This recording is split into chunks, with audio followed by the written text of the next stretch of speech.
Hi guys, इस video में हमें मैग्नेटिक प्रॉपर्टीज़ ऑफ मटेरियल्स पढ़ना है। तो इस टॉपिक में हम ये देखेंगे कि जैसे अलग अलग मटेरियल्स अलग अलग टाइप की मैग्नेटिक प्रॉपर्टीज़ डिस्प्ले करते हैं। जैसे आयरन जो होता है वो मैग्नेट से अट्रैक्ट होता है, लेकिन कॉटन नहीं होता है ना।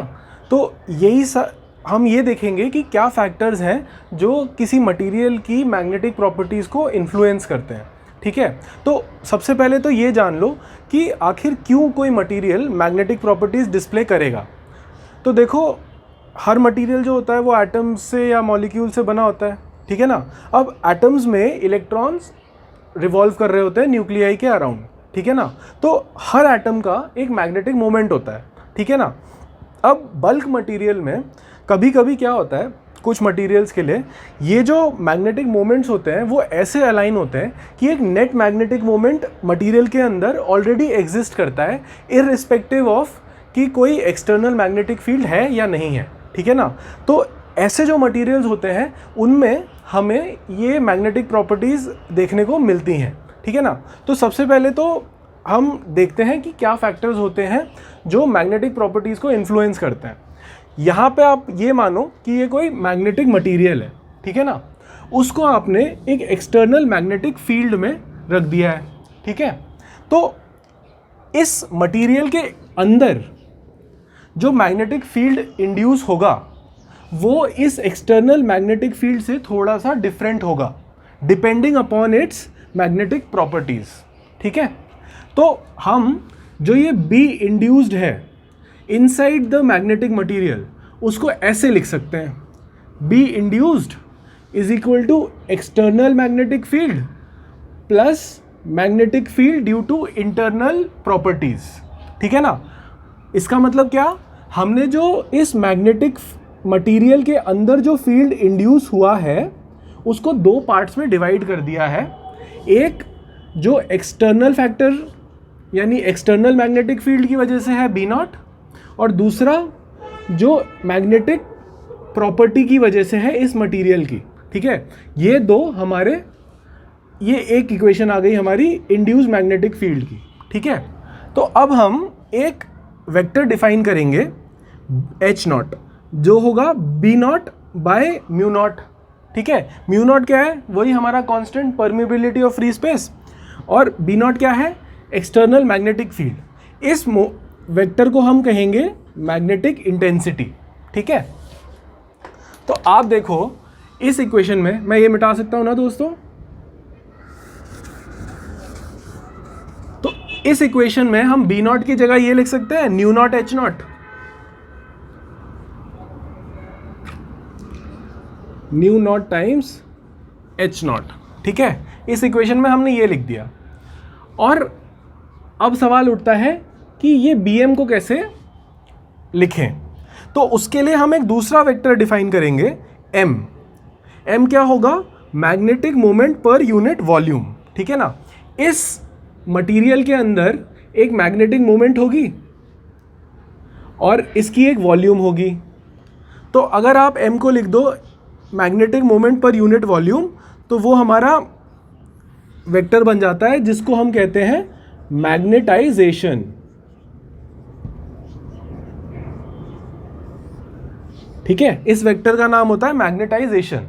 और एक्सपेरिमेंटली हमको ये पता चलता है कि ये जो magnetic field due to internal properties है वो हम ऐसे लिख सकते हैं, B M is equal to mu naught times M, ठीक है। तो इसकी जगह मैं ये लिख देता हूं न्यू नॉट टाइम्स एम, ठीक है।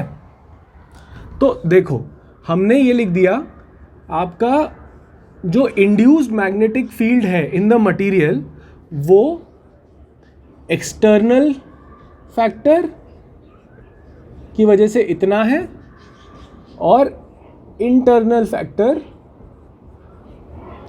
की वजह से इतना है। देखो ये इक्वेशन और ये इक्वेशन से आपको एच नॉट की ना एक और इक्वेशन आ जाएगी जो आपकी एनसीईआरटी में दी हुई है, वो है B in by mu naught minus M, ठीक है। ये वाली इक्वेशन आ जाएगी आपके सामने। तो आप ये भी याद कर लेना, सिंपल इक्वेशन से आप सॉल्व करोगे तो ये आ जाएगा, ठीक है। काम की बात ये है, मैं ये मिटा रहा हूँ दोस्तों, काम की बात ये है कि ये बी इंड्यूस्ड आपका एक्सटर्नल और इंटरनल फैक्टर्स की वजह से आप लिख सकते हो, ठीक है ना। लेकिन एक और इसमें थोड़ी सी कॉम्प्लिकेशन है, ये जो m है ना, ये मटेरियल की अपनी प्रॉपर्टीज पे डिपेंड करता है, लेकिन H0 पे भी डिपेंड करता है। m के दो रीजन है, एक है H और एक है इंटरनल प्रॉपर्टी, ठीक है। तो आप m को ना ऐसे लिख सकते हो, m is equal to X times h, ठीक है।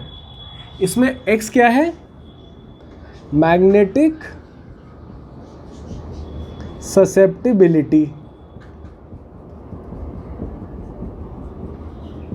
ठीक है। ये होता है इंटरनल प्रॉपर्टी की वजह से,